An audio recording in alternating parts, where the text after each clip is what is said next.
Zero credibility here, 100% hot takes. We're in the room with the three sexiest guys that act like they know how to talk football.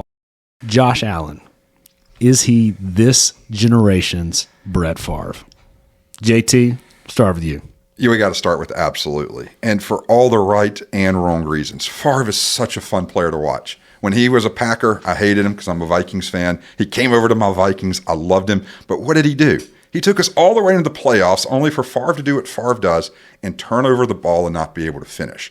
And you see that with Josh Allen. He's one of the most fun players to watch. But when the game's on the line, when it matters the most, he can't close it out because he's a renegade. He's a cowboy. He's someone that says, I have to push the boundaries, and I can't just make the smart play. I have to make the hard play. And when you always want to make the hard play, it eventually catches up to you. Ton of fun to watch. Love watching Josh Allen. He's a good player, but they can't win it all because he has too much cowboy in him, just like Favre did. I think it's easy for Josh Allen to throw it open. He's got the receivers that are there. Gabe Davis, Stephon Diggs look amazing. They're making catches that they shouldn't. But is he the Favre? He's got to have more success before we can start having the Favre debate. He's got to have more playoff appearances. He's got to take him to the championship. He's got to win the Super Bowl. He's got to make those plays because Favre, while he was the ultimate gunslinger, made the plays when he needed to, and sometimes he didn't. But he was always willing to put it up, and Allen has not found that touch to make the plays when he needs to at this point. He's not doing well in the close games.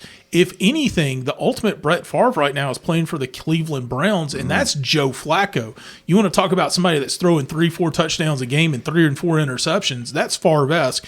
But Flacco's winning games for the Cleveland Browns, taking them into the playoffs, that's the modern Brett Favre. That's your New York Jets Brett Favre right there. That's your Minnesota Vikings Brett Favre. That's taking him to the next level, not Josh Allen. Oh, Gabe Davis, the once in a while going to put up big numbers. Ultimate boomer bust, Gabe Davis. Ultimate. Would you have started him, you may have still been in the fantasy playoffs. But I digress.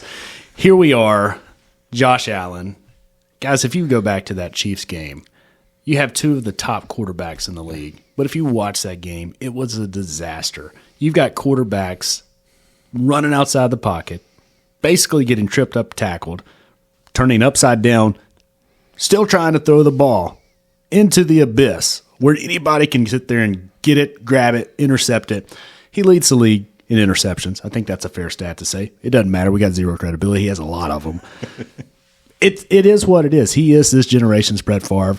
Like you said, JT, for the good and the bad. I really like him. He's my fantasy QB.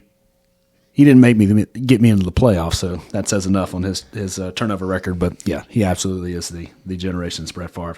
Okay.